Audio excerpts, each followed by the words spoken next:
Today, we have a professor, a retired professor, actually. He's a professor of political economy and international relations and Department of Political Science, University of Jos, Plateau State, a former director of Research and Studies, Nigerian Institute of International Affairs. He is retired, but he's still very relevant to what we're discussing today. We want to tap into his expertise to know where we are in terms of foreign policy.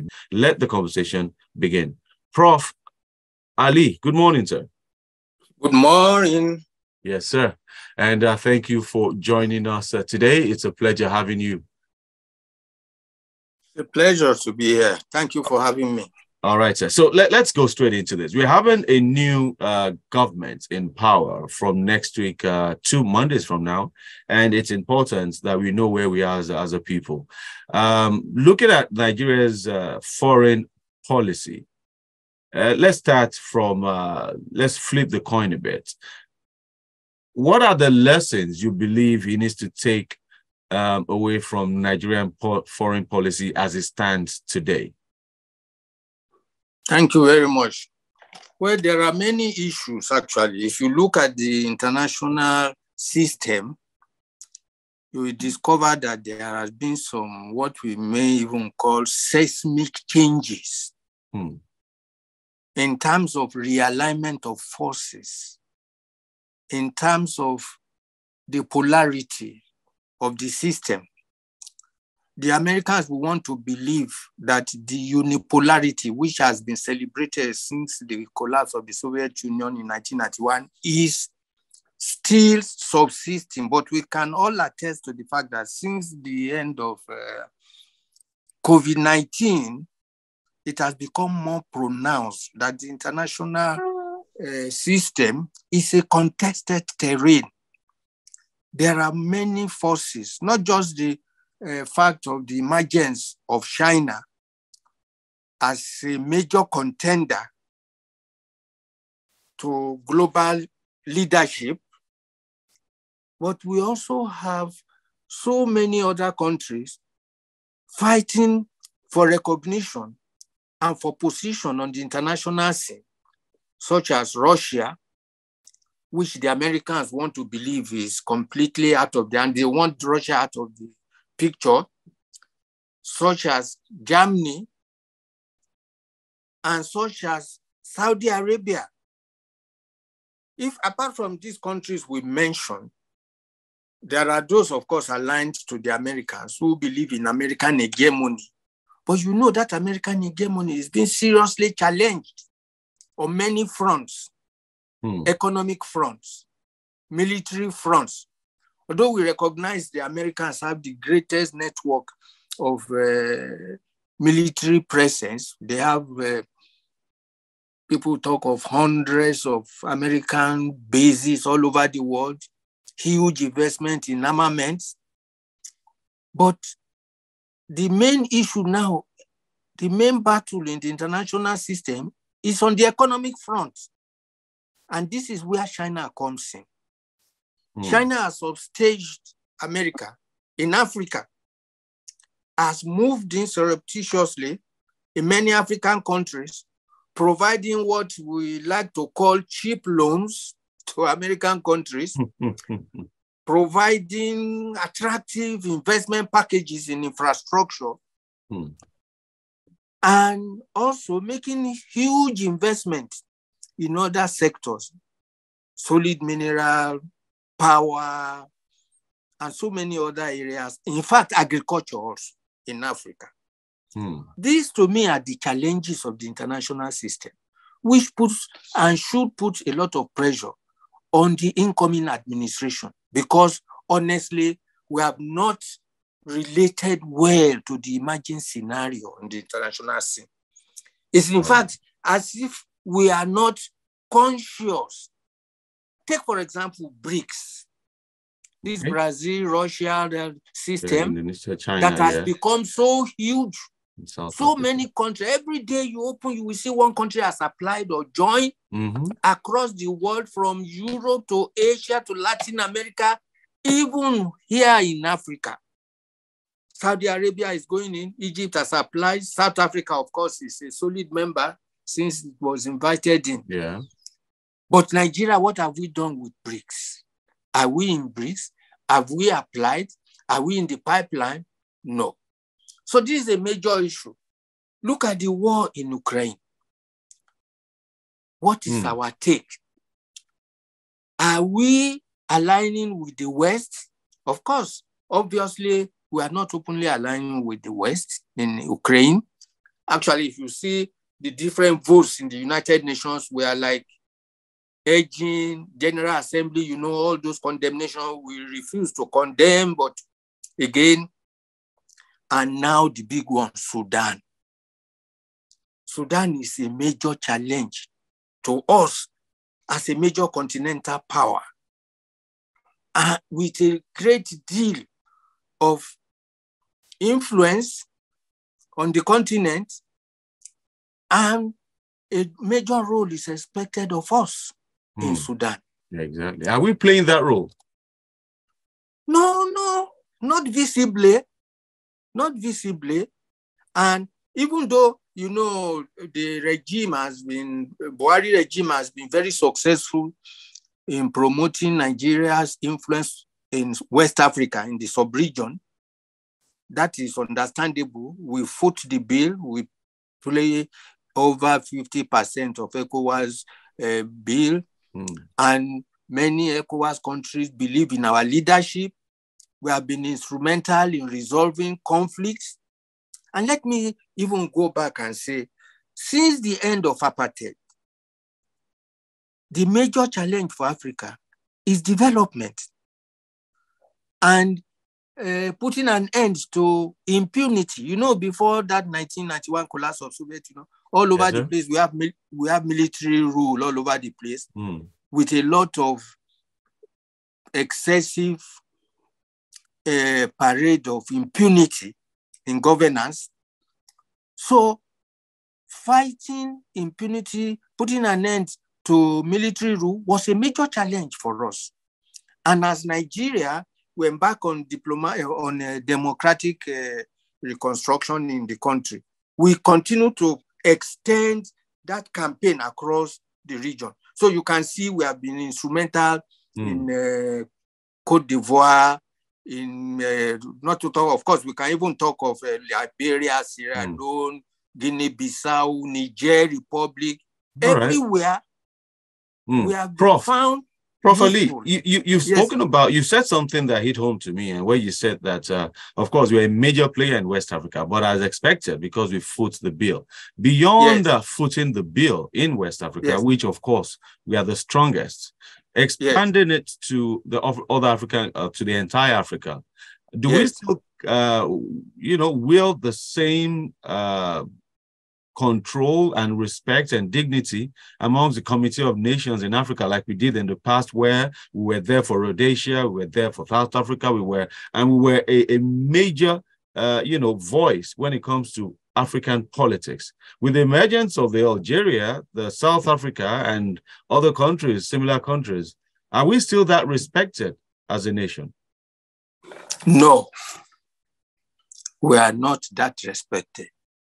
We are not where we were. Even in the Obasanjo era, we have gone down. And I'm sorry to say, under President Buhari, our visibility on the continent has paled. Wow. We are no longer as visible as we used to be. There are new players. And these new players, their role and significance and importance is not built on so much on resources, but on the successes of their domestic governance. Let me tell you something about a country called Rwanda. Rwanda is a small country by all stretch of the imagination. But can you imagine the influence of Rwanda? The way Rwanda, people now use Rwanda to talk of success. When you are thinking of success and effective governance on the continent, you talk of Rwanda. You talk of Botswana. You talk of Malawi. All this. You even talk of Magufuli, the late Magufuli, who died. tragically in Tanzania. And of course, President Ruto in Kenya is making waves. His species everywhere being celebrated. He's very combative, very assertive. And even Museveni, we say we are tired of him, but the man is making necessary, useful noises against impunity of the West, the attempt to impose LGBTQ on us, forcing us to accept homosexuality and all kinds of absurdities, and so on and so forth. In all these major issues, just as I mentioned about BRICS, which is a challenge for the status quo, it's a major platform for the re-engineering of global politics. Where do we stand? We are supposed to be friendly with Russia, with China, but we go to China to borrow money, loans, and loans. We have over-borrowed from China. Even as a borrower, we must be ashamed. You know, a borrower, when you get to a point where your creditor will look at you, what are you people doing? But that is another major issue. So the point I'm making is that wherever you turn, West Africa, yes, we have been successful. The African countries, they accord President Buhari a lot of recognition and respect because of Nigeria. I say because of Nigeria, because of our antecedents. Not because of him, his strength. Not because of his, what should I call it, governance successes domestically. Because foreign policy is a function of domestic policy. You are more successful outside if you are very successful inside. Outside, nations will accord you respect as a result of your domestic successes in governance. Not only infrastructural development, not only security, even the whole issue of corruption, the kind of level of corruption that we register on the global scale is of earthquake proportion. People look and the story is emanating, our officials making away with billions under the watchful eye of our president, who declared corruption as one of his key major fighting corruption as one of his. It is very, so all these things wear down our image. But I said, but like you said, that we've lost it in a lot of places, and I think it might be evident in the way Nigerians are even treated. But beyond other parts of Africa, where you could say there are so many power brokers there in the north, in the south, and even in the center as well, people who are holding their own. In West Africa, where we have a say, where we fund, where a lot of the institutions are domiciled in Abuja, in Nigeria. Are we milking or taking advantage of our, if I could say, for lack of better words, supremacy or influence? Influence sounds better. In West Africa, regarding how Nigerians are treated, Nigerian shops locked down in Ghana, and a couple of, is this foreign policy of being an influencer in West Africa, is it really working for us? No.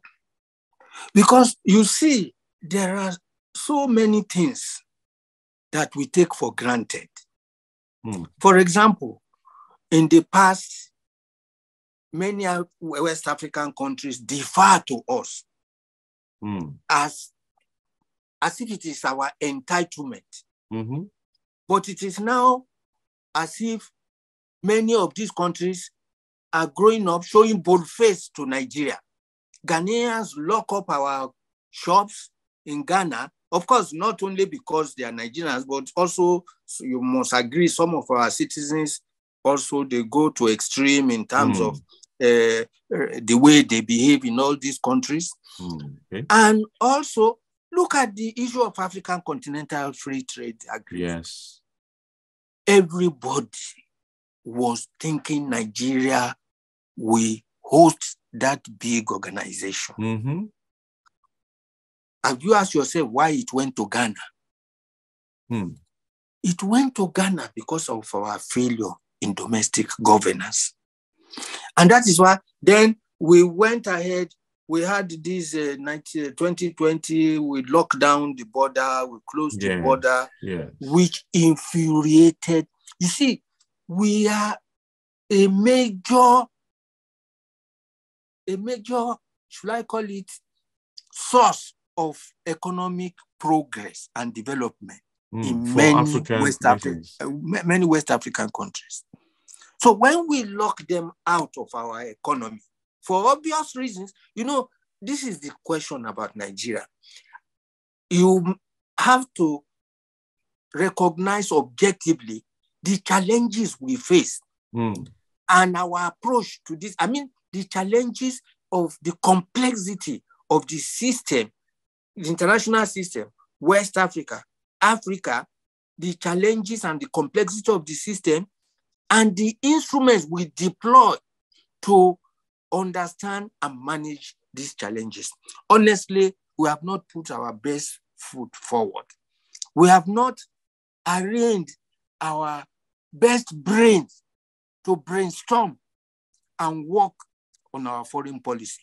In fact, our foreign policy during these last 8 years has been largely very dormant, generally reactive. No new initiative confronting many of the emerging global issues.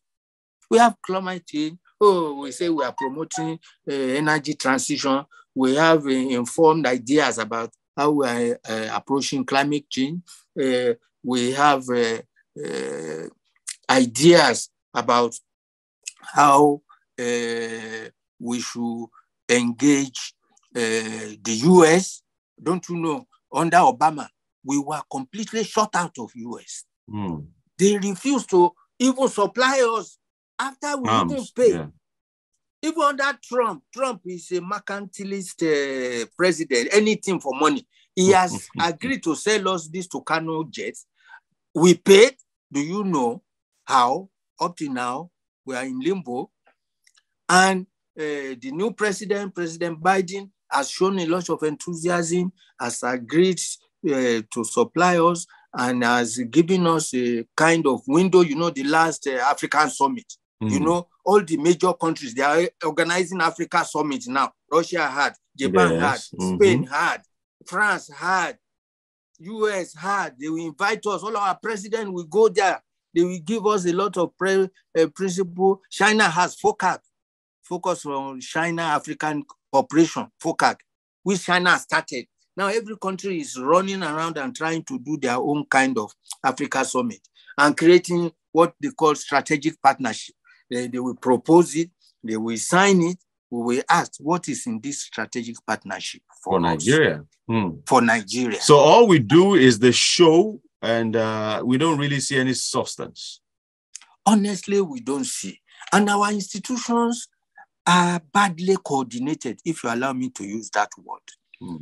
We have people, we have brilliant people, not only, maybe it's the influence of the kind of politics we play in this country that we have not been able to bring our best people forward. We bring forward people who are connected, people who game the system, people who are visible, who parade themselves. Let me add my own 10 kobo to this issue. There is the hope, new hope. Is it new hope? Renewed hope. The renewed hope, yeah. That, the new hope is that, like, for somebody like me, and I think some of our colleagues in political science, we are looking enthusiastically to the miracle of the wizardry, political wizardry of Asiwaju, because we are in a very delicate situation, both domestically and globally and internationally. So there is a kind of hope that, okay, it is said that the president-elect has a way of recruiting the best brain. That is where I'm coming from. Okay. And that is my hope, expectation, that this is wizardry. He will be able to bring the best Nigerians forward to brainstorm, not only brainstorm, and manage a new Nigeria, both domestically and on the international plane, not only in West Africa, but also on the continental plane and globally. We need it. Honestly, we need not only a question of perspective, a question of initiative, but a question of putting very brilliant people who understand the game of global politics. Let me say, we used to say domestic politics define your foreign policy. I want to argue that foreign policy and international relations, to a large extent, determine what and how you can succeed domestically. Wow. But, you spoke about BRICS. We'll just talk about that briefly. We'd like to understand which stance Nigeria should take in that. But before we go to BRICS, I can't remember the name of the cluster, but while BRICS started years ago, there was another one that started that included Nigeria. I think it was MEND, or was it MEND? That Nigeria was also a part of it. I can't remember, but that one wasn't very successful. It's just faded off. We haven't heard anything about it. Do you have any updates on that for us? Is there anything we can learn from that? It was a proposal. It was not formal. It was a proposal, a scholar. Somebody coined the word that, this group of countries should be able to break into, create a polar. Like we say, the BRICS is now forming a polar. America and Europe, they form a polar, and they want the polar to dominate the world. So they talk of unipolarity. They don't want any competition. BRICS, strategically, the Chinese are very strategic. They have developed this viewpoint, build a lot of expertise and capacity to contain America in their own territory. They lured the American capital, technology, and everything into Shanghai and all the other places. And they built this industrial capacity that China is now the center of global industrial production. Everywhere. Because of that, China needs energy. That is where Africa comes in. China needs raw materials. That is where Africa comes in. Africa is the last frontier as far as global resources, all kinds of resources, all strategic resources. They are in Congo, they are in Nigeria, they are all over Africa. That is where we matter. And the Chinese have been able to build the capacity.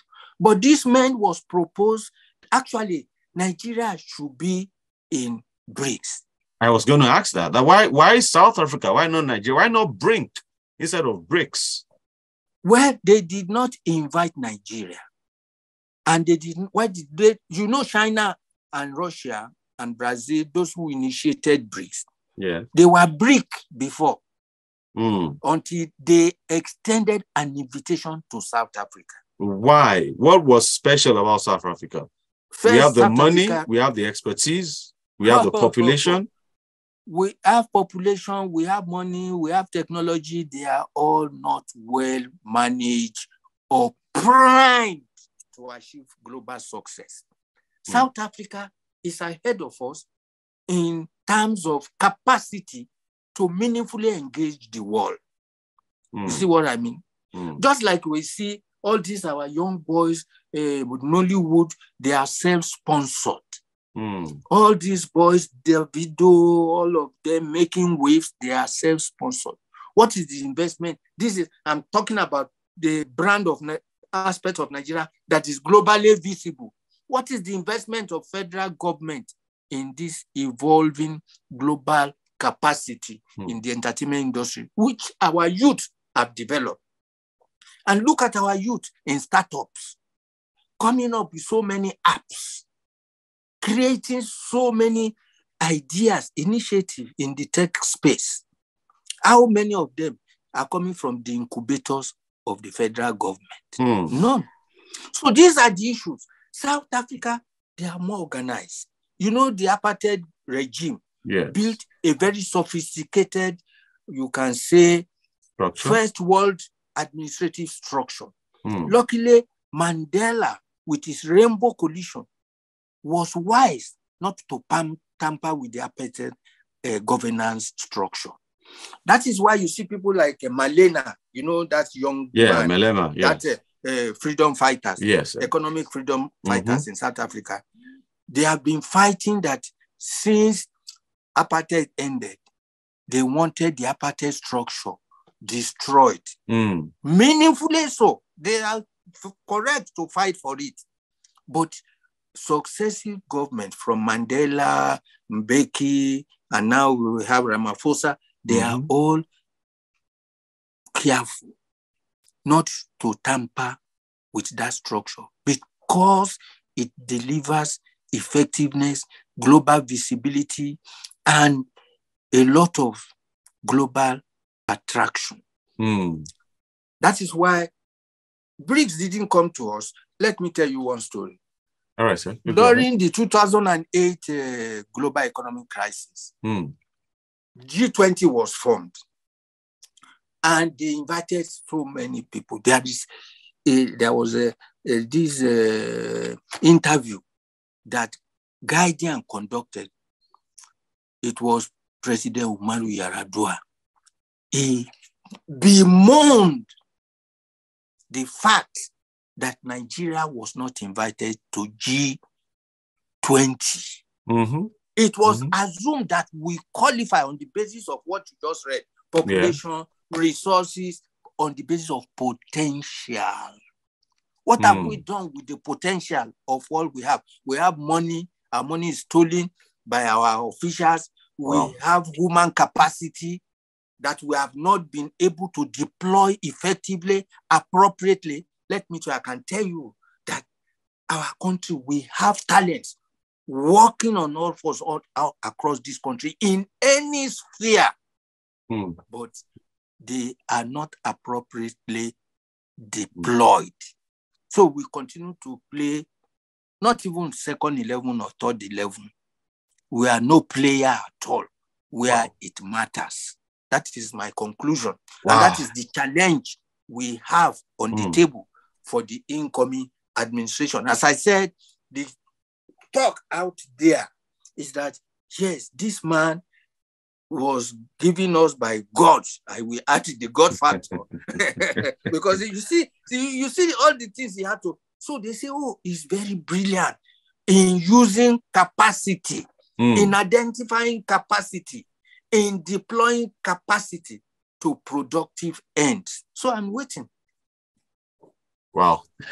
Well, I believe a lot of Nigerians are waiting, whether they voted for him or not, because we cannot have Nigeria continue this way. But as we bring this home in the next 2 minutes, maybe we need to bring you back sometime in June to look at way forward, because one of the things we were meant to do was to give recommendations of what the incoming president has to do. But we need to really understand where we are, for Nigerians to understand where we are, so that we all can know what to demand of the president. Now, moving forward, we have Africa Continental Free Trade Zone Agreement. Yes. It doesn't appear that anything is happening in Nigeria. Nigerians, I'm very sure, a lot of Nigerians don't even know if there's any benefits to it. Nigerian government is not saying anything as to how we could lash on and the opportunities there for us. But when you go to countries like Ghana, I have friends in Ghana, media colleagues. I get reports about the Africa Continental Free Trade area. Yeah, I get their reports regularly. I get their emails. There are interviews. There are so many things happening in other countries, even Rwanda and all these other countries. Now, what is happening in Nigeria? Don't we have any benefits from this free trade zone, or are we just looking at being a dump site for other Africans? That is the challenge I'm telling you. It's a function of domestic governance. What are our priorities? What are our priorities? For example, we have this Minister of Foreign Affairs, which, as far as I'm concerned, has been emasculated these last 8 years. First, we have the Diaspora Commission. Yeah. Diaspora Commission, it seems, Abi Kedabri has been doing well in doing though, but it's as if Diaspora Commission is in competition with Ministry of Foreign Affairs. Now, Sudan has exposed another weak link. Although the Diaspora Commission has brought in, helped, facilitated brought in people from where they are found wanting, rejected, or Libya, Egypt, Saudi Arabia, UAE, and everything. And now suddenly, Minister of Humanitarian Affairs is venturing into the foreign turf. I ask myself and my colleagues, we say, what is happening? Anywhere there is money to be spent, you will see domestic agencies trying to compete with foreign affairs. And it's as if foreign affairs has nobody to lobby for them. Like the minister has been shortchanged by the presidency. So many of the issues and money that should go to foreign affairs to pursue our foreign agenda and take effect elsewhere. They are going to see. You forgot to mention NEMA as well. NEMA going to the National Emergency Management Agency, going there to Sudan as well, and you just that is it. They are paying for bus. We have an ambassador there whose job is to do, and the ambassador represents the Ministry of Foreign Affairs. Yes. If there is an emergency, actually represent Nigeria. Yes. That money. But anyway, on that Sudan thing, I did an interview here with a former ambassador who actually gave some facts that there are, as at the time we spoke then, that over 13,000 people had indicated interest to come back to Nigeria. But government is saying they've done 2,000 and that they've done majority. Like you said, our management of information seems wrong because initially we were told we had 5,000 and about 80% of the 5,000 were students. Now we've taken barely 2,000 something, and we're saying we've taken all the students. But we'll need to bring you back, sir. Mr. Kalde, let me tell you. Do you know we have millions of Nigerians in Sudan? Yes, sir, I do. Over 1 million. We are talking of these students, mostly. We are not talking of, we have a big population of Nigerians, those who have stayed there for decades and those who went there for business. Which, of course, many of them are not talking of trying to come back home. But it's not a question of 5,000. It's not a question of 10,000. If we are actually desirous of bringing our people home. All right, sir. Thank you so much. We need to draw the curtain here, but definitely, like I said, we'll have you back. That has been Professor Warisu Oyesina Alli. Is a professor of political science and international relations, a retired professor, I dare say, and a former director of research and studies at the Nigerian Institute of International Affairs. Thank you so much for your time today, sir. We really do appreciate your time.